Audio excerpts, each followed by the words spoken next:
Today I want to talk about Necromancer and how I beat insane roguelike difficulty with it. In the first part of the video, I'll go over all the Necromancer talents, and in the second one, I'll show you the character that I beat the game with and go more in depth about leveling, prodigies, gear, and so on. Necromancer is an unlockable class from the base game. It uses mana, which works the same as in every other game, but also souls, which are required to cast the most powerful necromantic spells and which get replenished by killing enemies. For the talents, there are a bunch of ways you can play Necromancer. You have the classic fantasy of commanding an impressive undead army of skeletons, ghasts and ghouls, but you can also play as more of a regular caster, ripping the souls from your enemies with your own hands.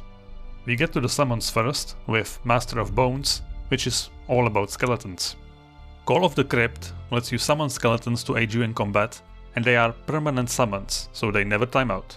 You can have up to 5 of them, and you can even get skeleton archers or mages. This talent provides the easiest, most comfortable leveling experience imaginable. Whatever build you go for, you should consider floating 4 points here for the first 20-30 levels, as the skeletons just murder the whole dungeon while you sit back and relax. It's a little frustrating to play with, as the skeletons just follow your character, so since most of the dungeons in Tome are cramped corridors, it will often look like this, all of them just being stuck behind you in a line. So you have to either run back through them with a movement infusion, for example, or it's usually enough if 1 or 2 get through. The melee skeletons have a blink rune even, so that helps a little bit.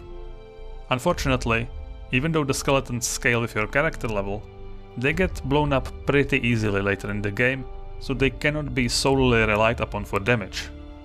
They can still work just fine as support, but you just need to be prepared for their performance to drop off a decent amount. And there's one additional mechanic with these guys, which I found from this excellent guide on the Tome forums by R. Wolfe. The skeletons copy some of your stats, and even temporary stats like, for example, movement. So if you pop a movement infusion before summoning your skeletons, they will all get 500-600% movement speed permanently. This was written in 2021, but I tested it out and it still works like that. This is obviously very powerful, but also very tedious to do every time you want to resummon your minions. Shattered Remains is a passive that makes your skeletal minions explode when they die, making enemies around them bleed, and very slightly buffing one other skeletal minion. A single point in this is enough, most of the skeletons will be melee, so the radius doesn't need to be bigger, and it will never do much damage anyways. Assemble lets you combine 3 of your skeletons into a Bone Giant, which is supposed to be the big tank of the army. But there's a slight problem. The Bone Giant does not have a blink rune like the melee skeletons, or any other way of gap closing, so he usually spends a lot of his time standing in the back. He is tanky, so try him out, but don't expect much and don't be afraid to leave this at one point and just ignore it. Lot of Skulls lets you empower one of your skeletons, fully healing them and giving them an extra talent, a Prodigy talent even. I found this the most impactful on a melee skeleton, because it simply gives him extra mobility and it only costs 2 points, but the Mage talent is also very powerful. If you really want to focus on the skeletons, I highly recommend reading the previously mentioned guide. It's linked in the description and will explain it in greater detail than I can. Master of Flesh brings a very different approach to the summons. Call of the Mausoleum passively summons a ghoul every time you enter combat. Just this alone makes having 1 point in this talent absolutely amazing on any build, because enemies usually use their most powerful talents first, and unlike the skeletons, this ghoul will usually be in front of you, happily tanking all the stuns, gap closers, pulls, confusions, sustain removals, you name it. Put a point here early. Then, if you invest further, you can use this talent to summon a bunch of ghasts and even ghoul kings. The ghouls don't deal much damage, but they work really well as meat shields. They also all have Ghoul Leap, so they can get into action easily. And that's when you can unleash the Corpse Explosion, which makes ghouls explode when hit, doing great damage up front, and then even more as a disease over 6 turns. This comes in the form of Frost Dusk damage, which is unique to Necromancer, and it's basically just half darkness damage, half cold damage. Only 1 ghoul can explode per turn, but it's smart and tries to explode the one closest to despawning.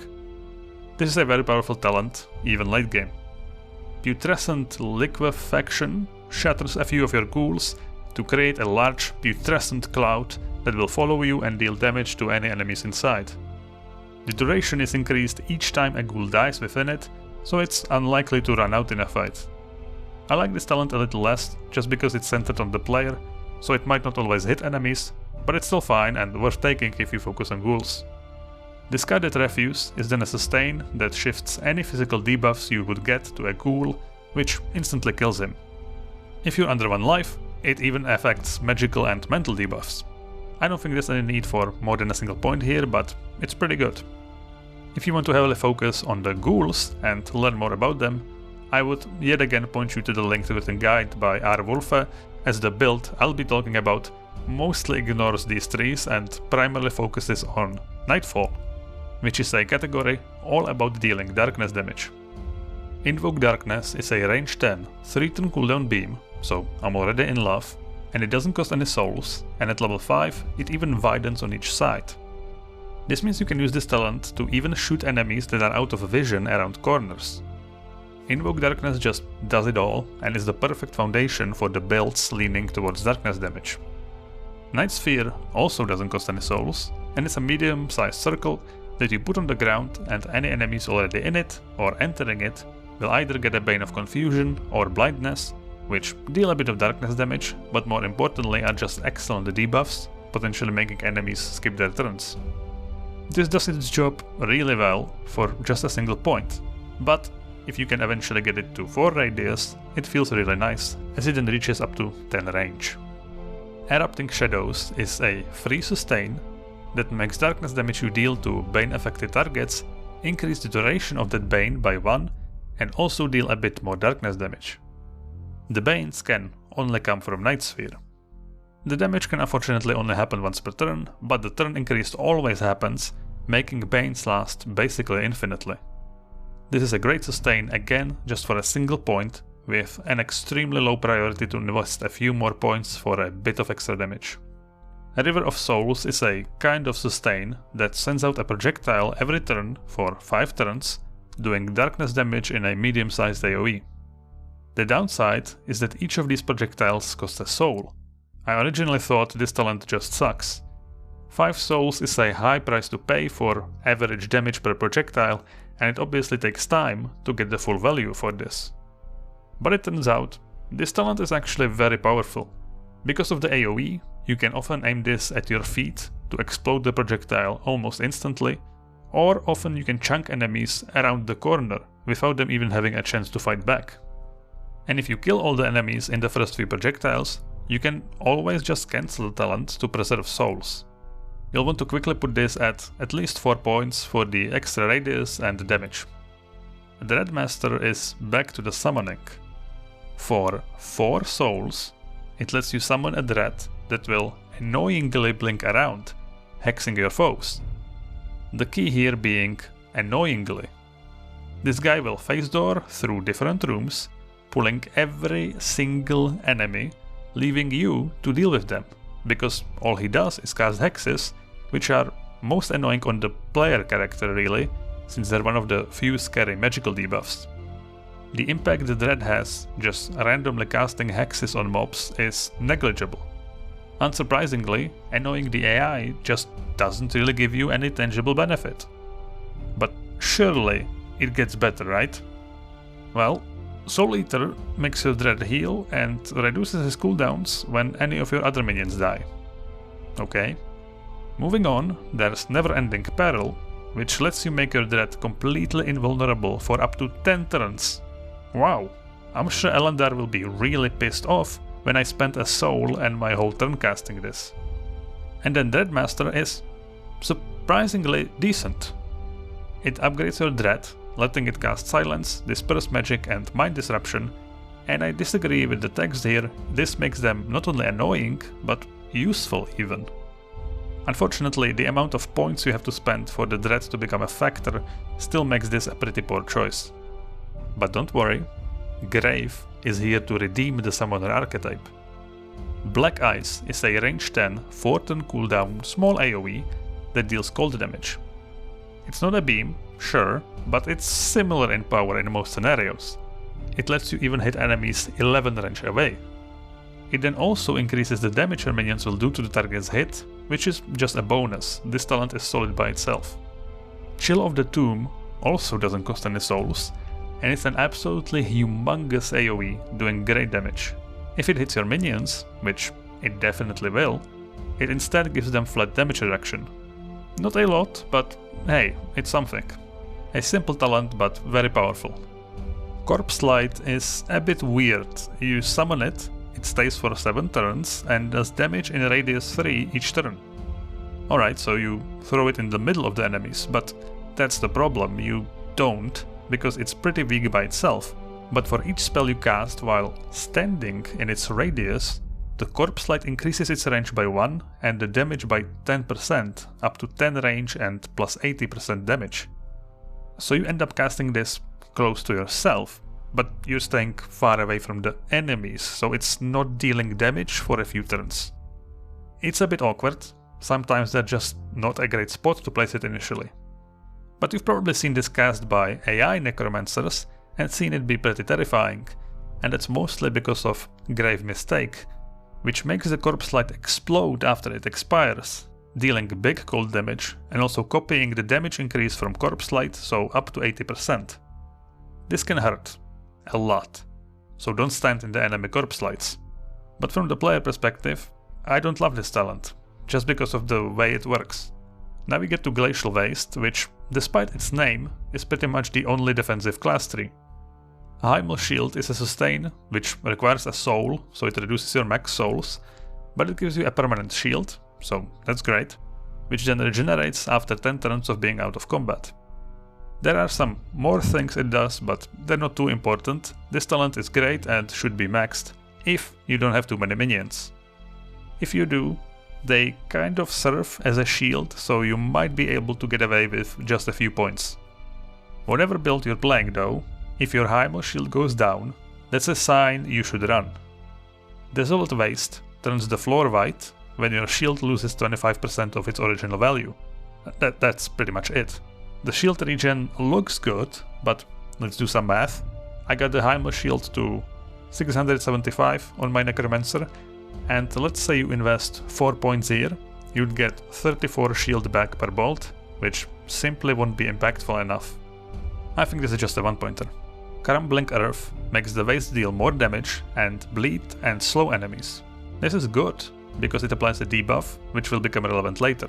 If you're focusing on cold damage, I'd honestly prefer putting points here over Corpse Light, but usually 1 point is enough. Bleak Guard then just makes your Hymal Shield stronger. Great, right? Well, the amount it gives is really small. If we take 675 again, the first point in Bleak Guard gives an extra 67.5 shield, which is basically the same as the 5th point in Hymal Shield. I'm ignoring the under 1 life effects because they very rarely come into play. Still, more survivability is good, just that putting more points than 1 here is low priority. Now we have Animus, which will give you a better idea of how the soul management works. Soul Leech starts with a point in it and cannot be removed. It's what passively lets you steal enemy souls, but it also increases your max souls and how often you just gain a soul from a powerful enemy. Since some sustains require souls, they will reduce your maximum, so try to keep your souls around 10. 4 points is eventually a nice breakpoint. Consume Soul heals you and gives you mana just for a single soul, there's no mana requirement. There are 2 uses for this talent. First, the heal will obviously be very useful many times, but the mana also comes in clutch, especially when fighting anti-magic enemies who will drain your entire mana bar. This lets you continue fighting. Consume Soul can also crit, which means the numbers just scale with your crit multiplier, so just for a single point this can full heal you in the endgame. Amazing talent. Torture Souls deals Frost Dusk damage to all foes in sight and gets you some souls back. Decent and a key part of the soulless spell rotation for regular mobs. 1 to 3 points should be enough. Reaping is a sustain, which gives you some mana regen which you don't really need as mage meta classes have innate mana regen, some spell power, which is always appreciated, and some all resist, which is also always great. Either just a single point or 3 points for the jump to 8% all resist make the most sense to me. Next up is Death. Rigor Mortis is the big nuke of Necromancer. It deals high damage per debuff on the enemy and also reduces their global speed by 25%. There are diminishing returns on the damage, but if you Rigor Mortis an enemy with 8 debuffs, it will still do a ton. Putting this many debuffs on enemies might seem difficult, but it's manageable. Whatever trees you decide to put points in, they all have some debuffs in them, but it does mean you can't open with this talent. You can get by with 2-3 points here early and even max it eventually to squeeze as much damage out of it as possible. Drawn to Death is an instant speed range 10 teleport, but you can only teleport to places where an enemy creature recently died. Usually that will be the opposite direction in which you want to teleport. Still, it's definitely worth a point, but I think I've used it like twice, ever. Grim Shadow is a sustain that gives a bit of darkness resist, a bit of armor, and a bit of defense, and damages and knocks enemies back when you gain a soul. I like this for 1 point. For the knockback, more is a very low priority. Utterly Destroyed is a cheap sustain that gives you mana when you or your minions kill things. I don't think you'll ever be putting enough points here for the movement speed, but for a single point, if you manage to kill 2 creatures in combat, this is already worth it, so it's alright. For the lock trees, there's Master Necromancer for all the summon builds. Aura of Undeath is a sustain which is absolutely key for keeping your minions alive and powerful throughout the game. It's a pretty big aura that gives your minions all resist and lets them copy all the important stats from you. For skeletons, this is definitely worth maxing. Search of Undeath passively gives all your minions health regeneration, which is already great, but it does more. Most impactful being dazing all non-undead targets in your aura and increasing the duration of the ghoul talents. Skeletons really want at least 1 point here early for the regeneration. Ghouls will really enjoy the increased duration on their 2 most important talents. Recall Minions lets you recall minions from your aura, pushing an enemy next to you back and putting a minion there. Very situational, but for a point or maybe 2, this can come in clutch. Suffer for Me is a sustain that lets you redirect a percentage of damage you take onto random minions within your aura, but they will take 300% damage from it. This is for sure a ghoul talent, but even then, I don't think it's very good. Your minions are basically already having this effect, so if you start one-shotting them through this sustain, whenever you get clipped by an AoE or something, it seems counterproductive. You don't need this. Then there's Age of Dusk for all the casters. Dire Plague infects enemies in up to range 9 with a plague for 5 turns, which deals darkness damage. It is thankfully not prevented by disease immunity, otherwise it would be really bad. It also has a small chance to give you a soul each turn, so this is okay, but it gets better. Crepuscule fires a beam to the furthest enemy each turn for up to 9 turns and can blind anything it passes through. Now we're talking. This does crazy amounts of damage. It costs 2 souls, but if something looks like a problem, this is the talent to deal with it. The only downside is that it's only range 7. The End of All Hope is a passive improving your Dire Plagues. Whenever one gives you a soul, so 8% at best, it crits and increases its and all other nearby plagues' duration.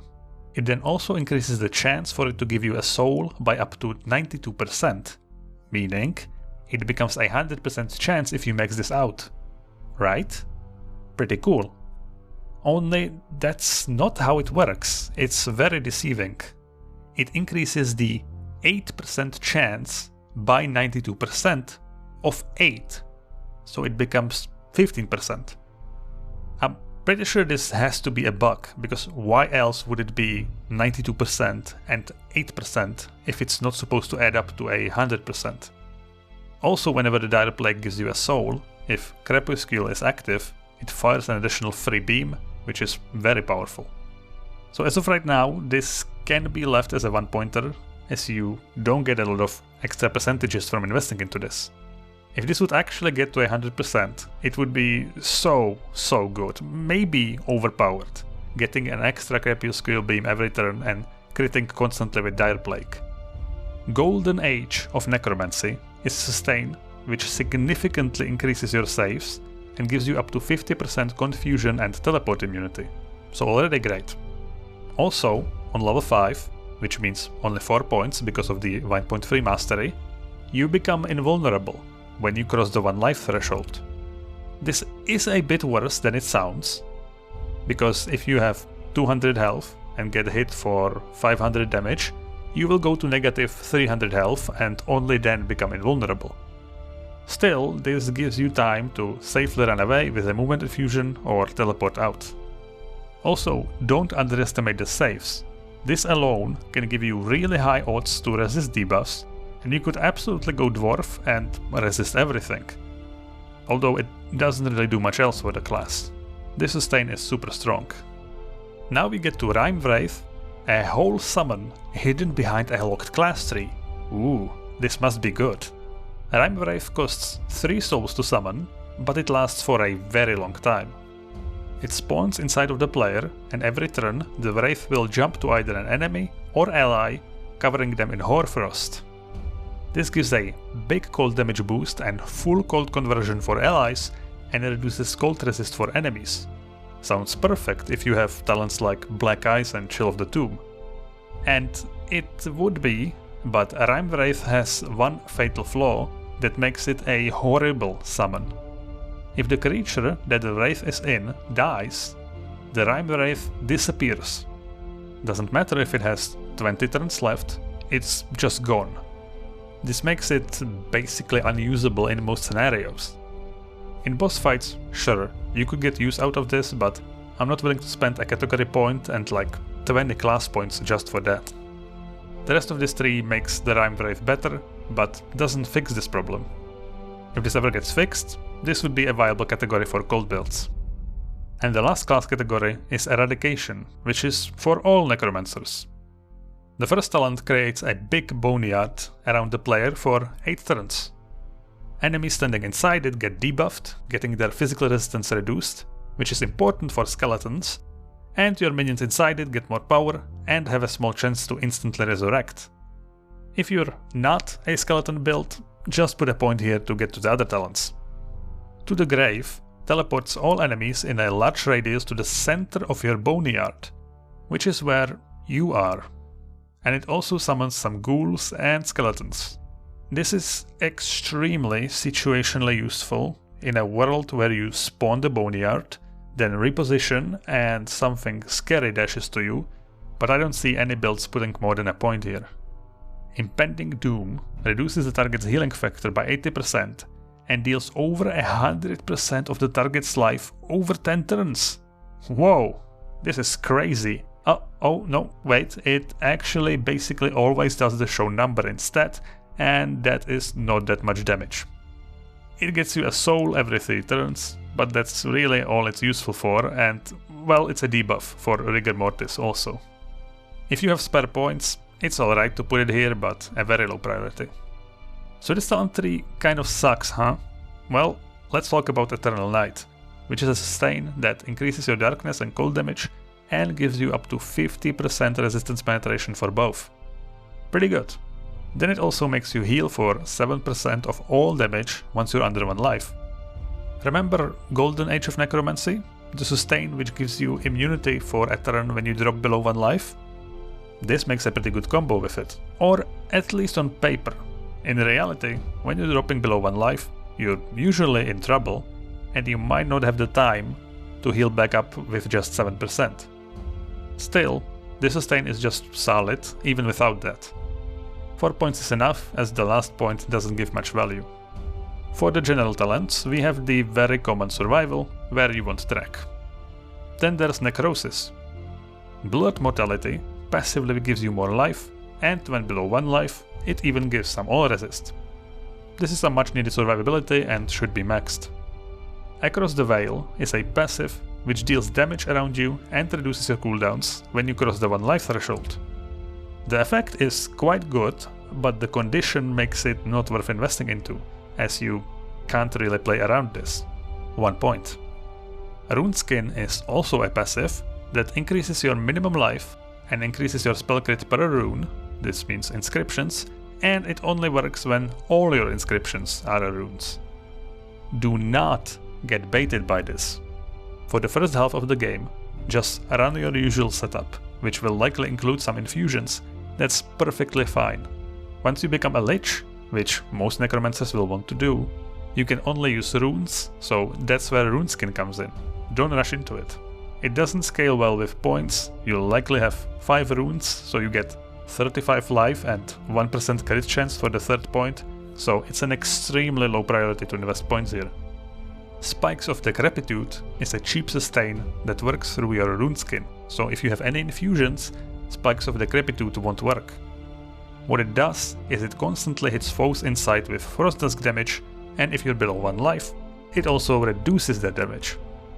This is great, it's just 3 damage and a relevant below 1 life effect for what you're likely to do, which is run. I like at least 2 points here. Spectre is a category all about making an awesome escape talent. Ghost Walk is a teleport, and for 3 turns after casting it, if the original tile is in sight, you can instant speed teleport back to it. This talent feels very good to use. The return comes into play way more often than you would think. For 3 points, you can get it to 8 range, which should be enough. Spectral Sight is a passive that gives you mini track when you use Ghost Walk. It also gives you permanent track for undead and lets you see enemies near your minions. This is an excellent 1-pointer, maybe 2 points if you use minions. Oftentimes when you use your escape talents, you run around the wall and your track is still on cooldown, so this gives you information about where exactly the unique chasing you is. It's just very nice to have. Intangibility gives you up to 26% chance to avoid any damage or debuffs after you use your Ghost Walk. For 4 points, you get the maximum uptime, and it's great. Despite that, I don't think it's worth to use Ghost Walk at the beginning of fights for this bonus. You will need it as an escape talent, because once you can only use runes, there is no movement infusion, so you need to save it, but it's still very good. Path to Beyond summons spirits which will taunt enemies when you return with Ghost Walk. They spawn near the tile that you returned from, if that makes sense. These are decent and will sometimes tank some hits, but I wouldn't invest more than a single point here. A key part of this class, which most Necromancers will take, is also the Lich Prodigy or Race Evolution, which I will talk more about in the build guide section, but in short, you just need to kill Celia and have a Prodigy point ready. It then gives you a bunch of stats, damage, immunities, and also a new generic tree. You start with a point in never-ending life. It gives you a tiny amount of life and lets you resurrect to full life when you die, but you need to quickly find and kill a unique or boss, or you will die permanently. The revive is bait. If you've ever had Blood of Life, which lets you resurrect once, and you had to use it, you'll know that it's not that great and it's unlikely to actually save you. You resurrect without any sustains, and your cooldowns are not refreshed, so you often just die again, and this talent is worse than Blood of Life since you're on a timer. I wouldn't put any extra points here. You get similar life out of Runeskin and you shouldn't rely on the resurrection. Frightening Presence is a passive that makes all foes in a huge radius make a mental save against your spell power every turn, and if they fail, you significantly reduce all their saves, damage, and a bit of movement speed. If they resist, they become immune to this for a bit, but this is still ridiculously powerful. You'll want to put at least 4 points here. Doomed for Eternity is a sustain that summons Dread, but it doesn't even cast any hexes. This talent solely exists to grieve you. The shadow teleports around and just pulls enemies in different rooms. Never turn this on for regular play. For bosses, and when the level is mostly clear, you can turn it on, as it's just an extra body to tank for you, and it's at least instant speed, but still a 1 pointer. Commander of the Dead is a passive that gives you a small chance to increase the powers and saves of all friendly undead in sight, including you, each spellcast. This is great for both casters and summoners. If you have a Golden Age of Necromancy, you'll already have high saves, so this helps them stay high even later on, and power is always appreciated. This is a great place to put whatever leftover generic points you have, but 2-3 points at least. So here's my guy, straight before the final boss fight. I did not go to high peak yet, but I'm gonna beat it because I'm really powerful, but I have to do it before I go to high peak because I'm not coming down. That's just the way it goes sometimes. As always, these are the mods that I use. You can look through them, none of them affect gameplay. If you're a new player, don't use them, just play vanilla, that's perfectly fine. And now let's talk about the stats. First, you should go magic. No matter what you're doing, magic improves all your talents, improves your damage, you should go magic. But then, and this is kind of connected to the race I chose, if you go Eek, like I did, you will have a really low max life. And on Eek, one-shots could be something that happens. Or even if you don't get one shot, just it's very noticeable that you have less health. For this reason, I went into Constitution second, and I put around 30 points in it before going back to Cunning. And then I just put the last points to Willpower, although you can even pump the last points into Dexterity, just for gear requirements. So Yeek have the lowest life rating in the entire game. The trade-off is that they get more experience, but it's just a very dangerous race to play on most classes that don't have some really good damage reductions, because you can just die very, very quickly. And Necromancer does not have the best damage reductions, right? You get Heimel Shield, but okay, that's just a shield that gives you a bit of max life basically, but no other ways of reducing incoming damage. So Eek is not the best on this class, but I chose it for a few reasons. First of all, I think it's really funny that you can get to like 2 max life in the early game. The idea being you get a lot of bonuses, right, for being under 1 life. So what if you had like 2 max life? That means you'll get to the bonuses really, really quickly. Well, in reality, obviously that's stupid for many reasons. First of all, you don't really ever want to be below 1 life. Sure, you get these bonuses, but it's a sign that you're in trouble. So when you are below 1 life, you usually want to disengage the fight anyways, if it's possible at all. Second reason is that you don't really end up with that little life anyways, right? So right now I have 1000 life, basically, more or less. So it doesn't really matter that I went Eek in the end. So this reason doesn't make a whole lot of sense, but it is funny. Second reason, I needed an unlock for the Mindslayer, so that's why I went for Eek. You need to save the Eek from the assassin right when you leave the Eek starting area. And what you can do is right as you enter, you can just stand still, click your Rod of Recall and teleport out, and then come back once you're much higher level, and this will make it a lot easier to kill the assassin before he has time to murder the Eek. So that was the second reason. And third, Eek is actually good if you survive the early game.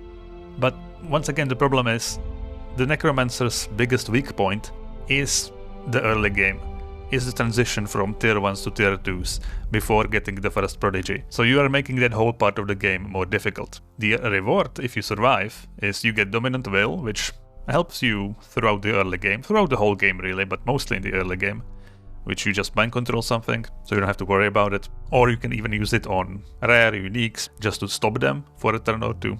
Then you get Unity, which is crazy good. It gives you Confusion and Silence immunities up to 55%, so it's very nice. Then you get Quickened, which just gives you global speed passively. Not too much, but still very good.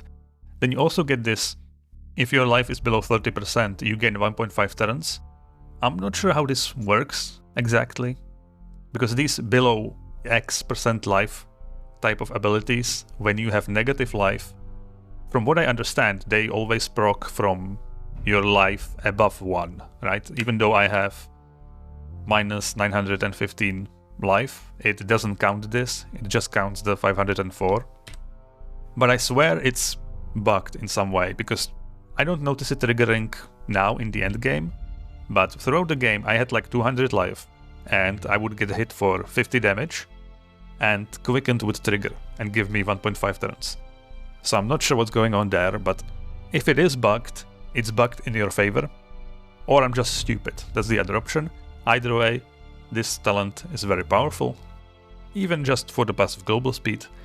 And then Wraith, this just summons 3 guys to fight for you, and they're actually pretty powerful. Even though I didn't put any points into this, they're just really strong. They deal a decent amount of damage, and they're just fairly tanky, or at the very least they can tank stuns, confusions, stuff like that. So the Yeek is very powerful. If you can survive the early game, it scales really well. Still though, the more popular race is Higher, and that's because Higher can ignore soul costs, and it's just good in general. It's a pretty decent race, and you can pick plenty of other races, but I think Higher makes the most sense. I'm gonna show the leveling template with Yeek, but you can just put Higher instead of Yeek. It would build the same way. You just put these points into the Higher talents. Higher will have an easier time leveling, whereas on Yeek you just get to enjoy all the passive immunities.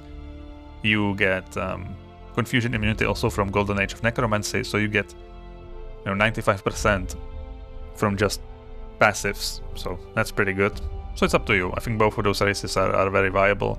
Higher should be easier to make work. If you can't decide, probably go Higher. And now back to the stats a little bit, right? So the problem with Yeek is you are very squishy. And I've played Necromancer Yeek a few times, and I don't think one-shots happen in Tales of Maj'Eyal. One-shots are just not a thing. Which is also the reason why Cauterize sucks, by the way. This is a bit of a tangent, but I have to mention it every time I get the chance. Cauterize, in my opinion, is an awful Prodigy, because it doesn't do anything, right? It just, when you would die, it saves you from the killing blow. But that's it. It doesn't do anything else. In fact, it even deals damage to you from the killing blow. But for some reason, people think this Prodigy is powerful. That's really confusing to me, because this just seems really awful. I would rather take Draconic Body, which I don't think is a good Prodigy, but I'd rather take Draconic Body over Cauterize.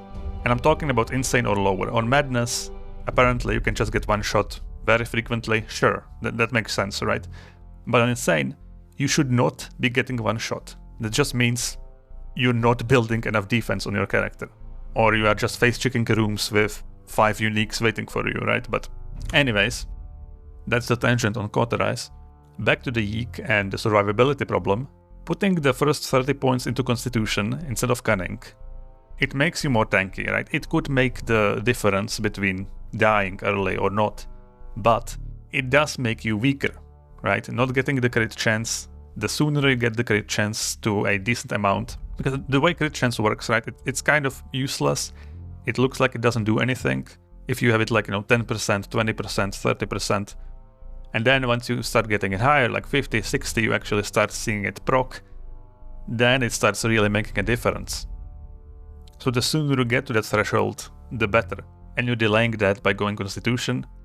So I'm not sure it's worth it, because sure, you have more life, but you're worse at combat. So things live longer, potentially having more time to damage you. So again, this is kind of up to you. If I played again, I would probably still put the first 30 points into Constitution, and the number 30 is just arbitrary. I just put points into Constitution until I felt safe. Which, what does that mean? Well, again, that depends on you. Depends on the gear you get, depends on how powerful you feel.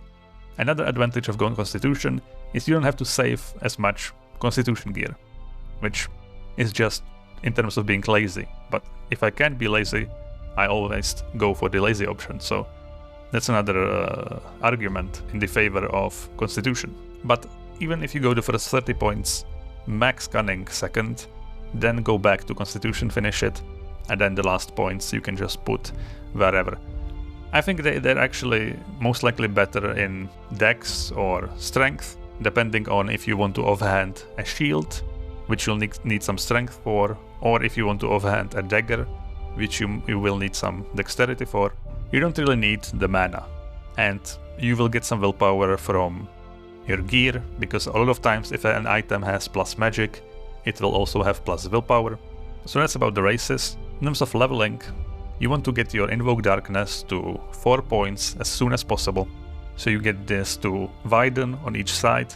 That makes it feel a lot better. And also you'll just be casting it the most out of any spell, so you want it to deal a lot of damage. Then I also maxed out High Armor Shield really early, just so you don't die as easily. Then also Call of the Mausoleum is insanely valuable. So make sure to put a point here early.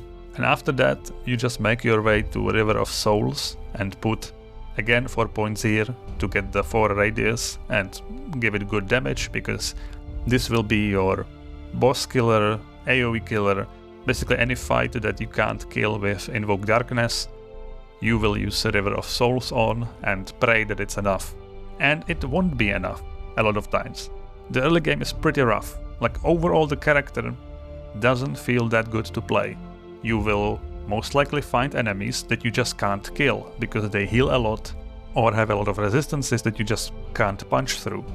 For example, the troll boss in Trollmire, I couldn't kill it for a long time. I had to come back 2 or 3 times because I couldn't get through his healing. He has the talent that when he gets below 50%, he starts regenerating a lot, and I just couldn't punch through that. And the problem with Necromancer, especially early, is that you can't really fight for prolonged amounts of time because you just run out of souls and mana sometimes. So if something doesn't die in the first 5 turns, which is how long River of Souls lasts, you just kind of need to run away. And if this happens often, that's fine. It's supposed to. I mean, it shouldn't happen often, but it will happen. So don't be too discouraged when that happens. It's a struggle.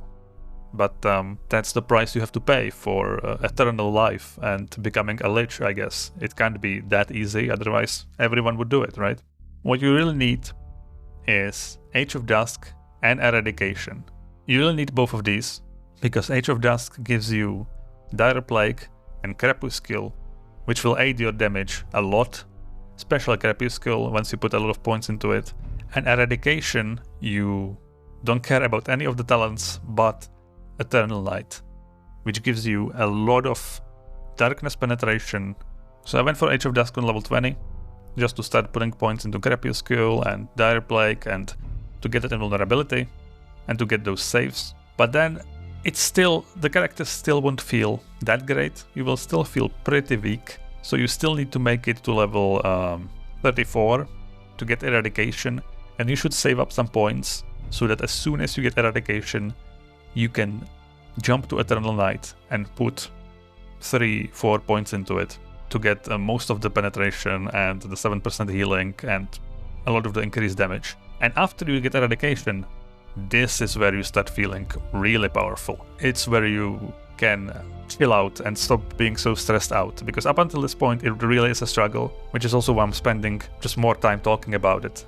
On the generic side, there's a little bit of a trap waiting for you, and that's these Necrosis talents. Blood Mortality you'll max early on, just because it gives you more life, but then these talents only give you bonuses if you have only runes as your inscriptions, right? No infusions. So when I first played Necromancer, I was like, oh, okay, yeah, sounds good. I'm just going to pick 5 runes. And I think that's a mistake. I think you should run infusions for as long as you can, which means until you get the Lich form, which disables infusions and forces you to use runes. But up until that point, you don't have to put any points here, and just ignore this part of the tree. Use your movement infusion, use your healing infusion, use your wild infusions. Don't sabotage your already pretty weak early game by only running runes. Other than that, just some thick skin, 2 points in light armor training for the increased armor hardiness, which brings me to my prodigies. Why do I need armor hardiness? Well, because as my first prodigy, I took Armor of Shadows, which just makes it so that you don't have to worry about physical damage too much. You need to deal darkness damage to get the bonuses, but you're constantly dealing darkness damage, and then you get a bunch of armor and a lot of armor hardiness and even some evasion, so no more do you have to fear any rogue or cursed or whatever jumping close to you. I mean, you should still teleport away, but they won't be able to take half your life before you get a chance to react. But wait a second, I said I'm taking Armor of Shadows first, why not take the Lich Prodigy, right? This is really overpowered. It gives you all these immunities to poisons, diseases, fears, blah blah blah. It even gives you +4 life rating, not retroactive. And this is really evil. Whoever made this ability, this is extremely evil to put in, because this makes it feel really bad to not take as the first Prodigy, right? Why did they have to put not retroactive in there? It didn't have to be put in there, because it's really nothing. So if you actually look at the numbers, right, +4 life rating, so you're gonna get it on level 42 instead of level 25. So that means what, like 68 life? You lose 68 life by not taking this on level 25. That does not matter, ever. You will not miss 68 life. But what you will miss is your character. If you die by trying to force killing Celia too early, which is what you will have to do if you want to take a Lich first. Yeeks have a bonus to experience gain. All the other races usually either have 0% or a negative multiplier to experience. Yeek has a positive multiplier, so you will fly through the levels, hitting level 25 very early. And I've tried doing Celia early, but I just ended up not having enough damage, and I ran out of souls, and I was really stubborn, so I decided to stand my ground, and I died to Celia. So I don't think it's worth rushing for that 60 whatever life. Take Armor of Shadows first, deal with the physical damage, and then kill Celia before level 42. When you're really powerful, she won't be a problem at all, and you can still get your Lich form and still get to enjoy it for a large part of the game. Because of the experience multiplier, you will hit 42 before the Master. Before fighting Celia, you always need to kill all the mobs hiding in the graves, and these fights will be pretty difficult, and they might require you to use your souls, and there is no way to recharge them in this zone, so you will have to get through a few of these fights, then go back to the normal dungeons, recharge your souls, come back a bit later, again do a few of these graves. It might take you 2, 3, 4 times to clear all of the graves, so take this into consideration. You don't want to come at level 42 and then run out of souls before you even get to Celia. After you kill Celia and you go to the fortress and you use a bit of energy for the ritual, it's not over yet, because to become a Lich and get all the stat bonuses and the generic tree, you first need to die. And this is not that easy to do. You don't really have any great spells that can kill you, so you have to get creative. By far the easiest and safest way to kill yourself is on a ground degen. These can spawn in vaults, or sometimes in the forest areas there will be like an acid zone, acid pool that deals a bit of damage. If you cannot find any of these degen zones, you should still be fine just letting a random white mob attack you until you die. Since you revive with full HP, it shouldn't really be a problem. Even a rare, if it's just a single rare, it should be okay. One thing I forgot to mention is the Charred Scar, which is a zone in the very end game where you need to run really quickly south for a lot of tiles to reach the 2 sorcerers and stop them from some kind of ritual. If you don't do this, you don't fail the game, but in the final boss fight, you don't get the paladin to help you. So it's a good idea to always complete this quest. Usually, this is very easy, as you just use your movement infusion on cooldown and just run. But obviously, if you are a Lich, you only can use runes, so there is no movement infusion, and you can't even teleport in this zone. But it is still doable. If you just run as fast as you can, if you have some gear that gives increased movement speed, you could use it here, but I didn't. I just went down almost every turn. The Spikes of Decrepitude should kill most regular mobs, and if there's a rare or a unique, you can usually just blast it and kill it in a 2-3 turn window and just keep running. You can see that it is pretty close. You really don't have much time to rest or recharge between fights. Just keep running down and you should be able to make it. So the inscriptions, before Lich form Prodigy, I just ran the usual that I'm comfortable with. A movement infusion, a healing, some wilds, and a rune of dissipation for Celia, the master, and enemies like that. Once you take Lich form, you can't use infusions, and man, is it painful to not have access to movement infusion. So the 4 rune setup, I believe, should be Storm Shield, which just helps you block damage against scary enemies. It's not as good if there are a lot of small enemies, or if there's like an AoE effect or a dot. It will waste the blocks really quickly. Shatter Afflictions. You definitely need at least 1 Shatter Afflictions to get rid of any annoying effects that get through your immunities, and there will be some effects like that. Then a Rune Blink. I wasn't sure if it's necessary to have a blink, but it is. Just relying on Ghost Walk is not enough. You definitely need blink to sometimes get you out of tough situations. I had Rune Dissipation as my 4th inscription, and only took the shield from Maj'Eyal once I got the last category point. Let's talk about the items, and the main goal for your items is to get your confusion and silence immunity to 100%, or as close to it as you can. You know, 93%, that's pretty close to 100%. There's no way that they hit the 7% and disable everything on my character, right? That's just not going to happen. Now, if you are Yeek, you obviously already get some confusion and silence immunity, so it makes it a lot easier. But even if you are higher or some other race, this should be a pretty easy task for your items. This is kind of the secret of late game itemization in Tome. You usually want the same stats. You want crit chance, you want a crit multiplier, and you want a damage increase for the damage type that you use. And maybe a power increase if you need spell power or mind power or physical power. That's how it works for basically all the classes in the game. And it's not different here. So for most of my gear, you'll notice it's just damage. I ran this Black Core just for the blind immunity. I would have preferred the other one that gives blind immunity and also summons a vampire, but I couldn't find it.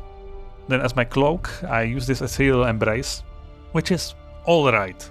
It gives 15% darkness damage, right? Some spell create a bit of magic. It gives a 0.2 increase mastery for Nightfall, which is the main category that I use for damage. But the 0.2 master increase, it's very little damage, so if I could find a decent cloak that gives crit multi, I would have gone for crit multi, but I couldn't, and I searched. I did like 8 vaults in the Prides, but I just couldn't find it. I don't know what's going on. Cloaks just don't exist, I guess. And it gets worse. I couldn't find any decent gloves. So I'm using these tier 2 unique astral bindings, which give some stats, right? A bit of damage mod, some resistance penetration. The best thing about these is the on-spell hit Dust to Dust, which is a physical temporal beam, so it's not darkness damage, but it's still some extra damage. Then for my belt, I had like a tier 1 belt for 99% of the game. Then I finally found this Girdle of Preservation, which is awesome. It just fills up your resistances really nicely. The only one it's missing is Mind Resistance, and that one is not too important. At least until you get one shot by a mind damage dealing enemy, and it gives me a lot of dopamine when I put it on and I see the plus 10, plus 15, you know, all the sweet little green numbers here when you put it on. So this item is great. On my boots, I still ran the Undeterred mod, which gives stun, confusion, and silence immunity, even though I don't need the stun immunity. I still like the silence and confusion immunity. I was lucky that this item actually has my psionic shield is tier 2. And only blocks for 77 damage. There was literally not a single psionic shield dropped from the east dungeons. My lantern just gives a lot of life. I found a Wheel of Fate, so at least I found something, but it's not particularly good. I mostly kept this one just because it gives a lot of spell power, and I had to solve this issue. My spell power was pretty low, so it gives 26 plus 14 magic, which also gives spell power, plus some cunning, so I get some crit from it as well, and a bit of life. It's not great. Then I found this ring, which is really good. It gives 45 spell power, and the darkness and all damage increase, and some resistance penetration. My robe is the usual crit multi, spell crit, big damage mod, and even a bit of silence immunity. And for your weapons, usually you want to go a one-handed staff and an offhand that buffs your spells in some way. And there's a decent amount of unique daggers that help you with spellcasting. Either they have spells on hit, like the Astral Bindings. On spell hit you get some other spell proc, but I couldn't find any of those unique daggers. I found this Mandible of Ungolmor, which just gives you 20% darkness increase. That's all the relevant stats from it really. And it also decreases your light radius, which is annoying, but I use this for a large part of the game. But in the end I swapped to this one, which just gives a lot of crit multi, a bunch of just random stats, and some spell power. It's also very annoying to equip. You see here it requires 48 dexterity, which I don't have. I only have 35 dexterity, but you can cheese this a little bit. If you equip items that have increased dexterity on them, you equip them, then you equip the dagger, then you put those items back into your inventory, and as long as you don't unequip this, you can use this dagger. It still gives you these stats. You just can't ever unequip it. If you unequip it, you obviously can't equip it back. And then my staff is again just crit multi, a lot of spell crit, some damage mod, and it's obviously one-handed, which is a decently rare mod on staves, but you should be able to find one always, or obviously roll it with the Font of Sacrifice, if you have the Forbidden Colds DLC. Then I also want to mention Celia's Still Beating Heart. So you get this from killing Celia, and you can put it on your hotbar and use it to get a soul. So right now I have 3 souls. When I click on it, I get 4 souls.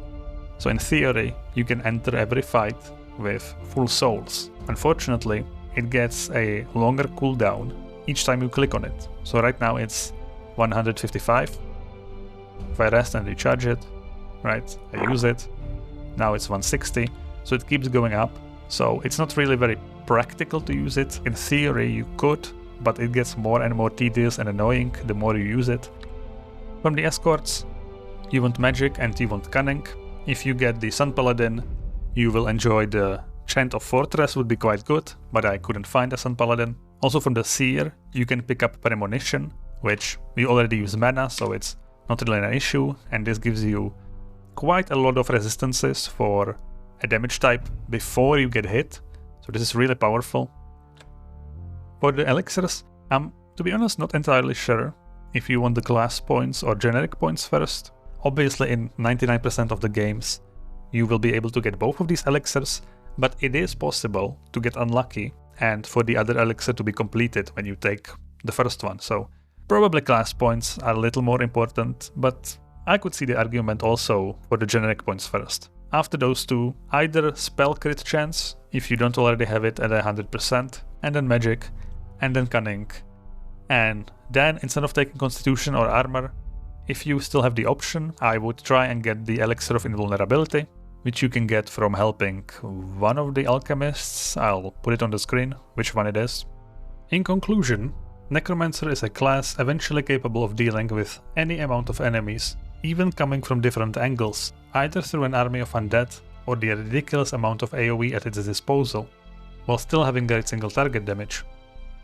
The Lich Prodigy provides incredible power, letting you reach complete immunity to most effects in the game, but the path to it can be a struggle.